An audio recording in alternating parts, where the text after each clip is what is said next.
My name is Dan Leach from anti-newworldorderparty.com. We're here with Adam Kokesh. He's representing Ron Paul at McKinney's in Rochester, New York. And just a few words from Adam Kokesh. Well, I wouldn't say I'm representing Ron Paul, but I'm representing the same message. I'm representing myself, and I'm representing Veterans for Ron Paul.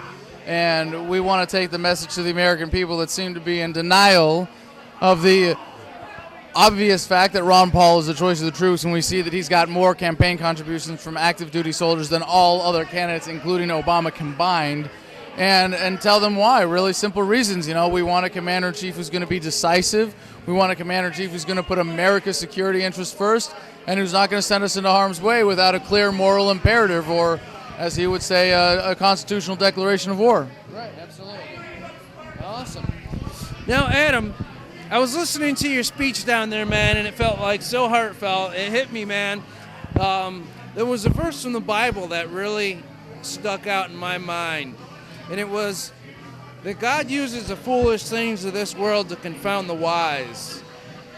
You know, and really at the end of your message this evening, I felt that resonated with me the most when you were saying who we are. The wiser you get, the stranger the world looks. Right, yeah. It's, you know, I came out here tonight expecting to see Adam Kokesh of the Man, and I saw Adam Kokesh, the man. Like, to me, you're a human being, a person, not just a guy on the internet. No, I'm not just a YouTube personality. I'm a real person, too. Yeah. Well, I appreciate that, and I love events like this, and I'm really glad I'm getting a lot of invites to events like Rock the Primary, like Raleigh Rocks for Ron Paul, like the End the Fed rally in Philly tomorrow that we're driving, getting up early to go to, because, you know, what we really need to be doing with the message isn't, you know, making it a negative thing or a preachy thing or saying, you know, government is bad and statists are evil, but that the message of liberty is a message of empowerment, and it's we should be celebrating it.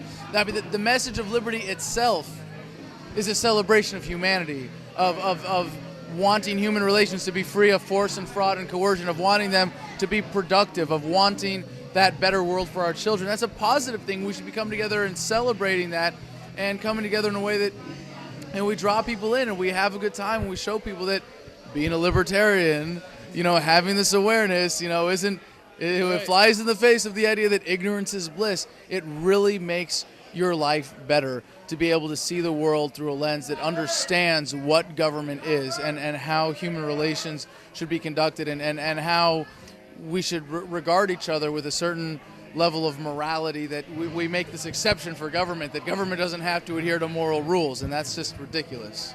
Well, not just what government is, but what government could be.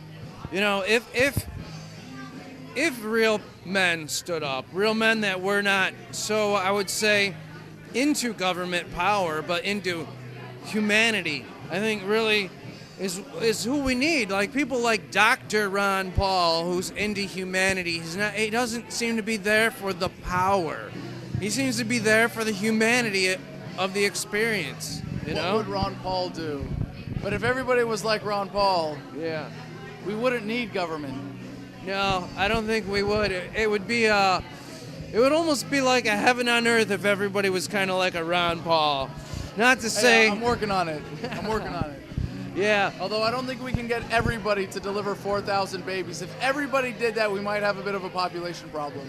Hey, I don't think that would be a problem. Jesus did say, be fruitful and make the earth plenty. I think 4,000 per person is the standard that we'll let Dr. Paul maintain for himself. I'm not going to try.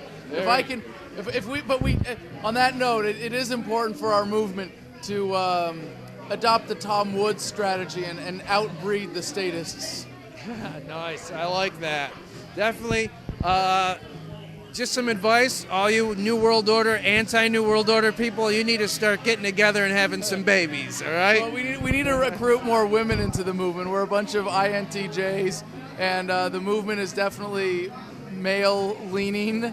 But I think that's an important thing, that we celebrate the women in our movement, the women that are involved in politics, because it takes an extra modicum of courage as a woman, and that's a sad reality to be engaged in the political process. And what's really sad is that there's still a small minority in our movement. I think, we need to make an effort to welcome women, and not just because we need to outbreed the statists, but because we need to be more inclusive, and we need to make sure that women know that this is a message for all humanity. In fact, I'm a libertarian feminist. I think that the libertarian message of non-aggression, of taking that out of the equation, is going to really go a long ways to advancing women in society by taking the advantage away that men enjoy by our sheer biological physical advantage. All right.